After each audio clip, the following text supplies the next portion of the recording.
Howdy. This is the Black Spot 1987, and it is my pleasure to be reading to you from the Rotten Library, the Hoaxes folder, and this time the article on War of the Worlds, my favorite incident in the 20th century, I believe.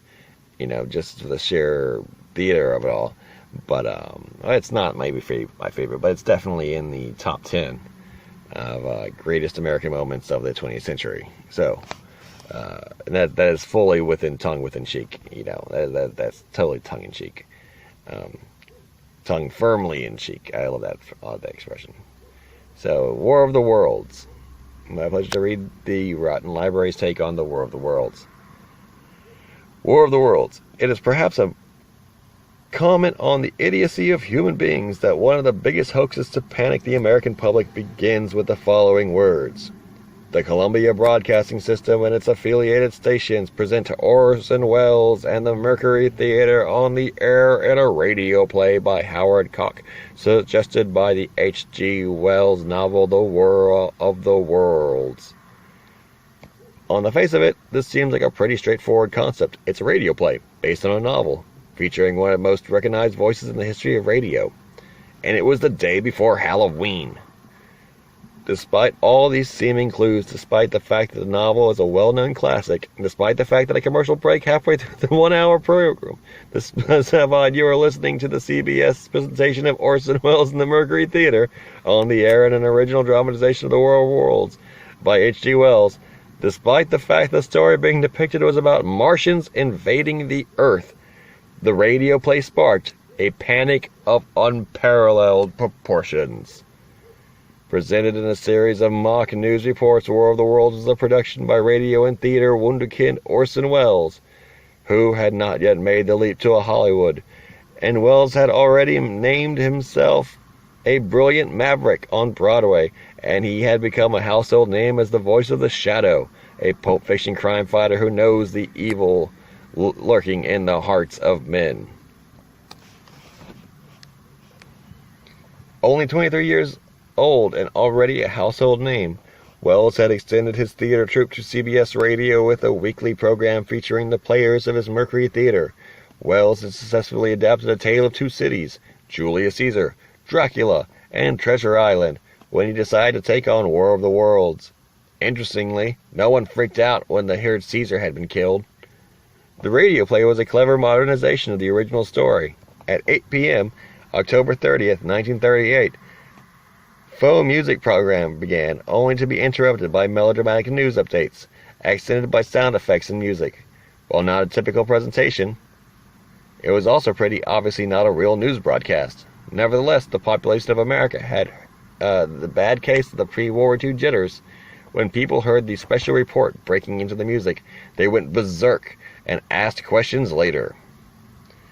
The lead story in the New York Times the next day had the headline, Radio Listeners in a Panic, Taking War Drama as Fact. Many flee homes to escape gas raid from Mars. Phone call swamped police at broadcast of Welles. Fantasy.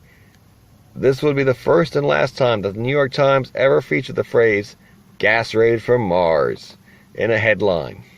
The story read, a wave of mass hysteria seized thousands of radio listeners between 8:15 and 9:30 o'clock.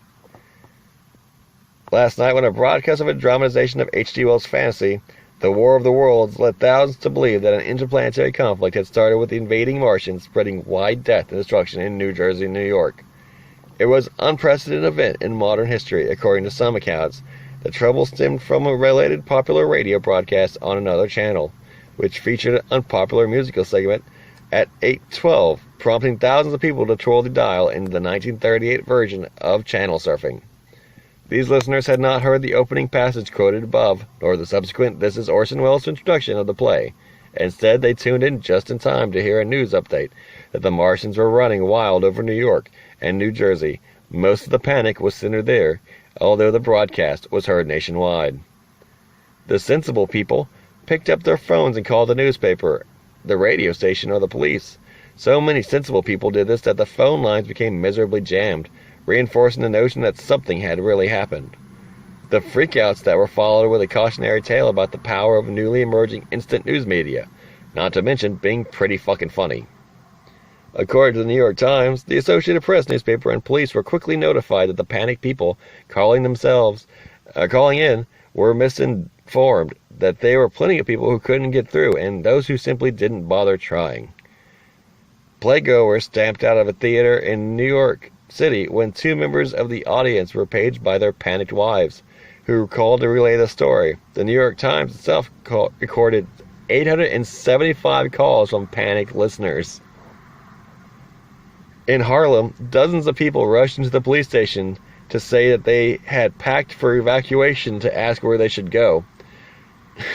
Churches were filled with people who had come to make their peace with God in light of the impending end of the world. As people fled their homes and the streets and gathered in public places, the initial radio broadcast gave way to a whispered campaign, as frenzied people repeated and further garbled the story. After the police switchboards in Manhattan were overloaded with callers, a dispatch actually went out over the radio informing officers that the New Jersey was being bombed. Thousands of calls were fielded by police operators in different New York and New Jersey precincts, some even refusing to believe that the reports were fiction after they were told. City politicians and officials in Newark suddenly trying to organize emergency plans. A team of scientists set out from Princeton to take samples of the meteor which had fallen on the town. Screaming people evacuated Newark caused massive traffic jams in the center of town. The New York Times reported that more than a dozen people had to be treated, in some cases sedated, due to mass hysteria. While mostly centered around the area, the Martians were dealing death and destruction with uncanny heat rays. The rest of the nation reported similar idiocy, with newspapers and police stations bearing the brunt of the panic. One woman called the Boston Globe to tell that she could see the fire. The Times, quoting on AP reports, said that a Pittsburgh man came home to find his wife on the verge of downing a bottle of poison rather than deal with the whole death ray thing.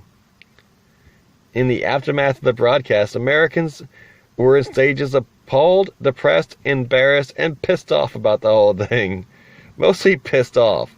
Many of the people who had panicked blamed Orson Welles for the fiasco personally, rather than their own gullibility or their failure to listen to the 4 separate instances in which the hour-long broadcast repeated that it was a fictional dramatization.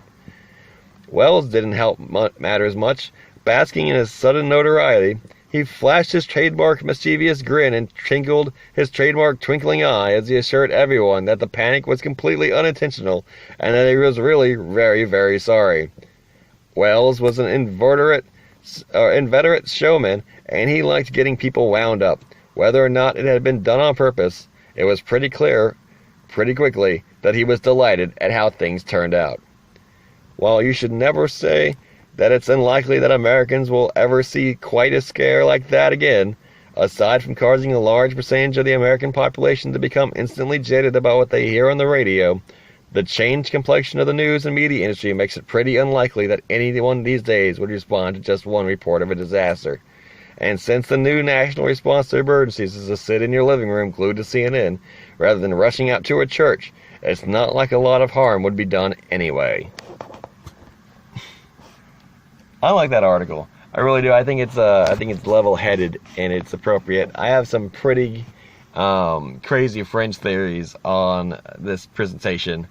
Being an American Department of Defense exercise to see how how easily it was to both panic Americans and to spread information over the radio, to actual reports of alien invasion itself, covered up through the past collective history with the excuse of it being, a radio presentation gone wrong before Halloween, maybe even an interdimensional, attack or rift or whatever, haunted America type shit. But I think at the end of it, he has a very accurate point about the American news viewer, but not the accurate point that he's so jaded and cynical to think that, and no one would believe it. I think people now would report on it without any verification if it was sensational enough, and you would see it lasting a lot longer. Say if there was a hyper-real drama. I mean, the Mermaid documentary, for example, there was talk about that for weeks afterwards because people had believed it when it was initially broadcast with little fanfare or explanation that it was a fiction, even though it was very obviously a fiction. I think people would just become diehards that the situation really did happen, no matter what the scant amount of evidence there was actually said or not. Just look at the Curiosity rover. I mean, that thing is just sending out still photos, and people are still believing that the thing is on Mars. Like, what is it, 5-7 years after it was initially landed? Because, you know, it's got super batteries. Don't you know that these things can just last literally forever? Batteries last longer on Mars. But, you know, I digress. Another excellent article about an excellent hoax. And that's just my 2 cents.